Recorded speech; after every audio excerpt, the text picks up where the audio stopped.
Hello, welcome to Garden Chronicles. My name is James David, and today's episode I'll be talking a little bit more on this particular plant, commonly known as Jewel of Opar.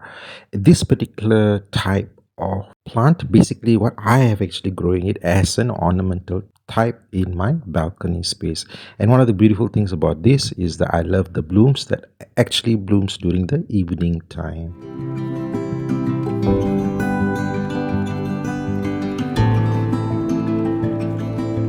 Just a little bit of an introduction. I'll be putting in all the common names on the screen. And one of the most unique factor about this particular plant is that this is often used as a salad or a spinach substitute, and is behaves like a succulent plant. However, this particular one that I'm actually growing is very much towards the ornamental kind of plants due to the flowers. And for the factor of the flowers, these actually also known as pink baby spread due to the formation of the blooms. One of the things that you have to be aware of that this particular plant actually available mostly around the subtropical or the tropical regions and may not be able to do well in the cold climate regions. Here I want to show you a different type of this particular spinach, which is very much used for the edible type. So if we can notice here, the blooms, they are not very showy, not very significant compared to the Jewel of Opar. And this particular one is very much focused or actually grown for the edible usage. I'm just showing here because this is actually growing near my neighborhood, and this happened the grass cutter actually came 2 days ago, and I think I chopped off most of the portion. But it's a good thing that I'm able to take this part of it just for reference purpose. So this particular one is very much famously used as a salad substitute. Now, another factor concerning this particular plant, it is commonly known as ginseng java, and it somehow has a kind of a cortex features at the root base, and these are actually used as a medicinal plant where this sort of like this cortex or the root ball is actually boiled and drank as for tonic purposes. So most of the cases, these are used as folk medicine.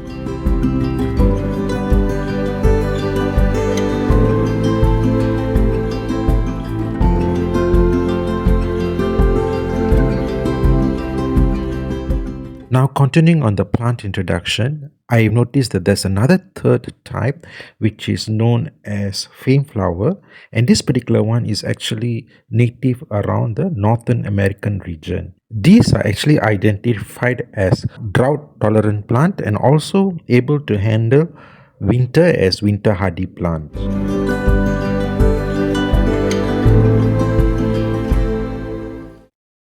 Another factor that I want to add on into the element of introduction is there is another element where it is used as folk belief or folk medicine, where the leaf is actually used to deter black magic or also in the factor of to handle food poisoning. So I'm not very sure about exclusive details about it. What I can understand, it could be a passed down kind of folk medicine information, and one of the things here is that this particular plant is also locally known in that particular area where it's been practiced as anti-poison plant.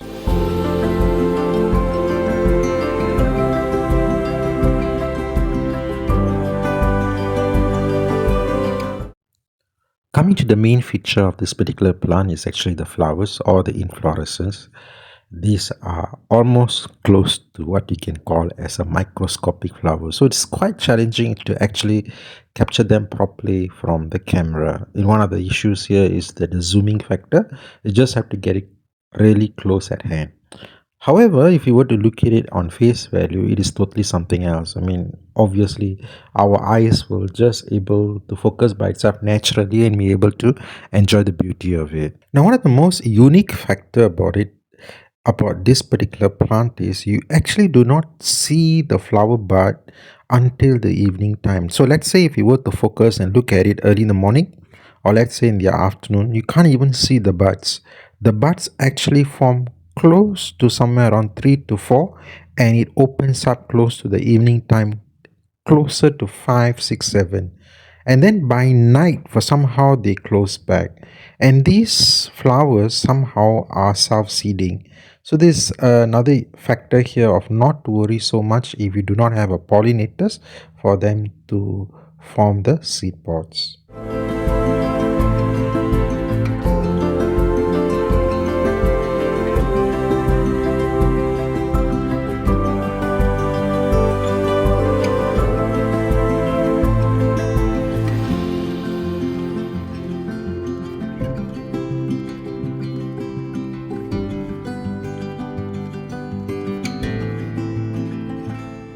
Here you can see the pink flowers in its full bloom. In somehow it appears to be a little bit like a microscopic sakura plant, or of course it also has a very nice petals, and then even the stamens and all the microscopic features, which is quite unique. And let's say if you're the type of person who enjoy all the miniature kind of details, this will be the best flower for it.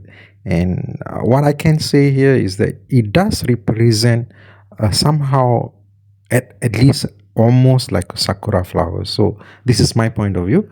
And one of the things that I enjoy here is that though these look beautiful, they are not long lasting. So in a way you can say the temporary factor of something that is beautiful and unique to be enjoyed on evening time. I may have forgotten to mention that they are also known as pink baby's breath, and I think this is one of the things that it comes to these particular flowers, especially more of the bush kind of bouquet, and this is the unique factor when it comes to this particular plant.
Now I would like to discuss about the potting media. Actually, I'm using fast draining soil, and very rarely do I water them, and often I keep the soil moisture content more on a drier side, and this is very suitable for succulent and cacti.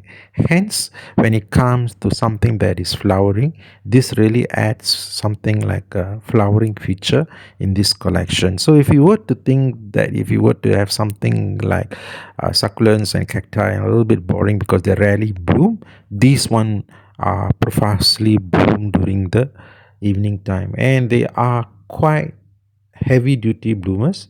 In a way to say also they may require a little bit more stronger on the feeding factor, because without it they rarely bloom. But it also again falls into the category of how rich is the soil medium and how often do you fertilize them, and all this is actually in the context of how well is the soil medium. So over here if you look at it, it is quite dry, and what I find that is just that once this particular plant grows very long, I just normally trim and poke them back into the soil. I just keep them as short as possible because they do tend to become leggy. I also noticed that it is much more easier to actually root them in water for a few days. Let's say if you take the cuttings and place them in a cup of water. Just make sure you strip off all the leaves below, otherwise they might rot.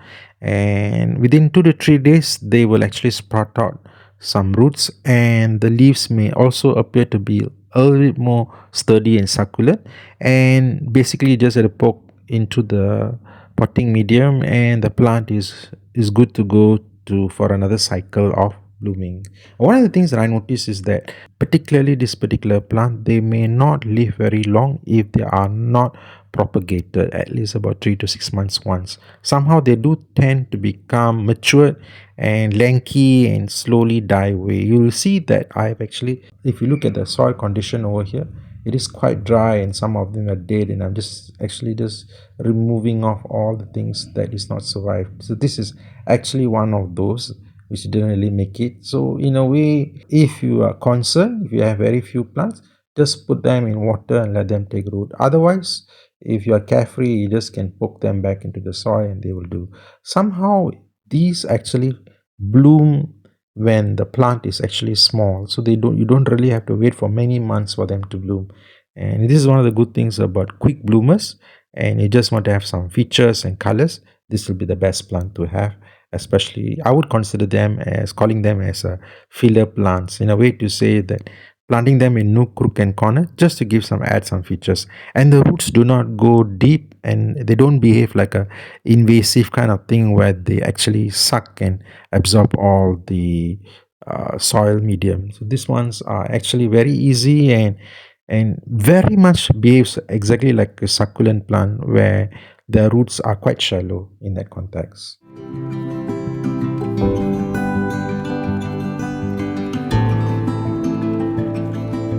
Coming to the next topic is actually the seed pod. The seed pod, somehow I would consider more like a mystery box, a kind of a thing that it's a collection of all the seed that form like a black seeds, and in a way to say it's a unique factor for me, and I just want to talk about here in this particular video. Now if you look over here, this is the formation of all the seeds, and they do form a miniature kind of a berries kind of issues here. And the element here is that once they dry, only then they are actually viable for propagation. So unless they turn black and they are actually self-seeding, so eventually those seed pods actually somehow break loose and actually spray all the seeds to sort of like self-sowing kind of plant feature in this kind of manner. However, what I can notice here is that they don't appear to be invasive when it comes to this kind of category. So in a way, I can understand that when it comes to self-seeding, unless the soil factor and the soil condition is very important, if they are not soft and moisture, most likely they will not sprout or grow. Now another thing that I want to bring in attention here, if you can see something like a yellow seed pod here, it's more like a fruit based kind of thing. This is actually not yet ripe, so this is the formation of how it looks like. I would rather say it is more of a fruit.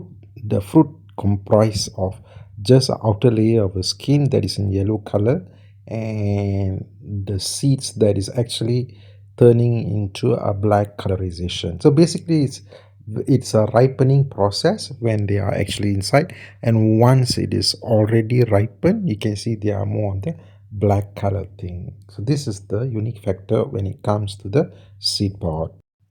Here you can actually see a clearer and more closer inspection of the seed pods.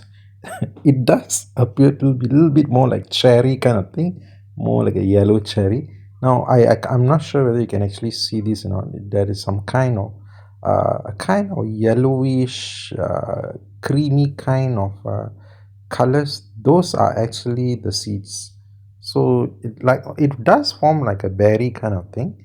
Can't really get the picture clear, but this is how it appears to be like. However, these are not yet ripe, so most likely the seeds are not viable for propagation. So if at all, maybe unless this ripens and the whole thing turns black, and once they actually burst or something like how do you say, come out on their own natural occurrence, could be in that kind of context, those seeds are actually viable for propagation. Otherwise, I don't think so it's going to work.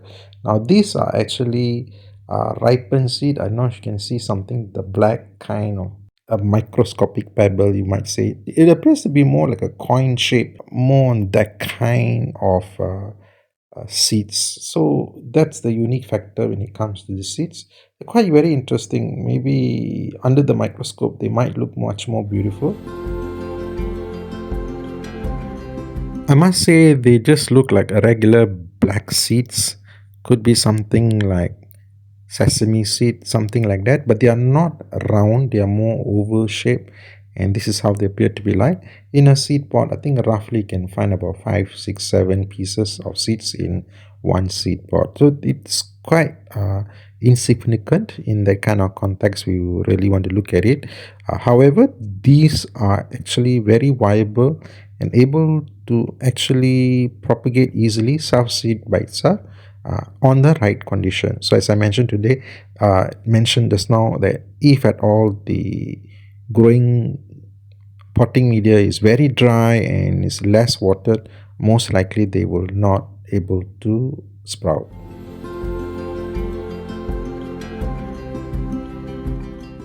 Finally, come to the part where I'm actually doing a tutorial on how I actually repot them. Now you can, as mentioned earlier, that they do tend to become leggy and eventually become very matured and slowly die back.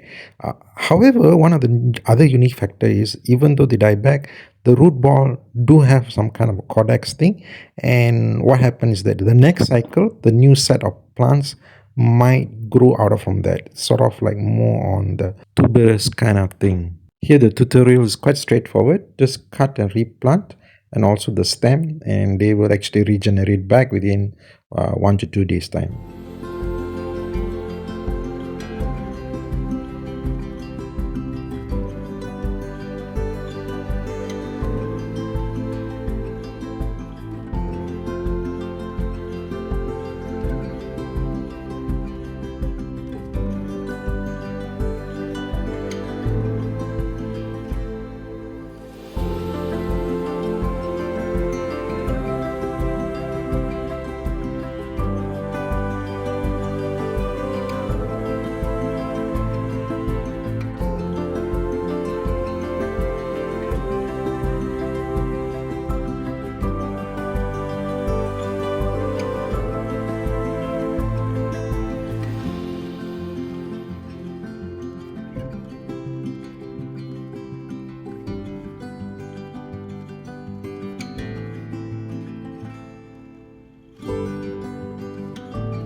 So that's how it is, as basic as that. Just a quick, simple way of propagating this. More of cut, repot, and propagate it back into the potting medium. Of course, you can see that I just use the one that actually existing, because these are actually quite hardy and they don't require any special potting media.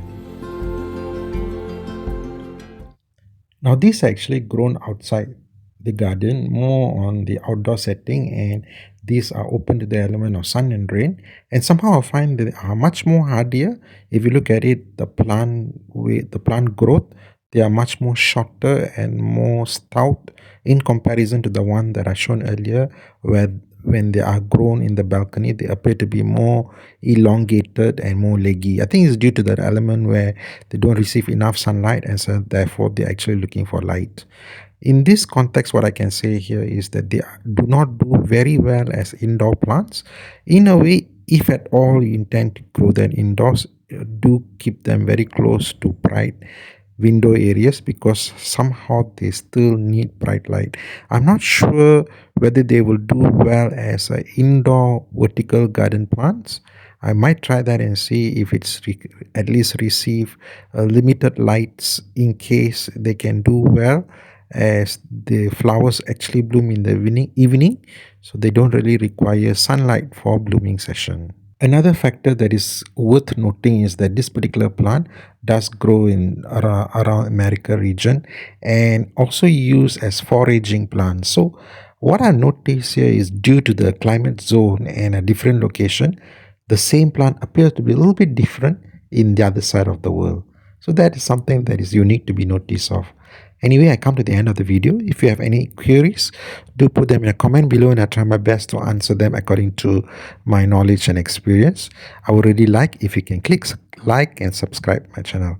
Until then, see you. Take care. Have a nice day. Bye.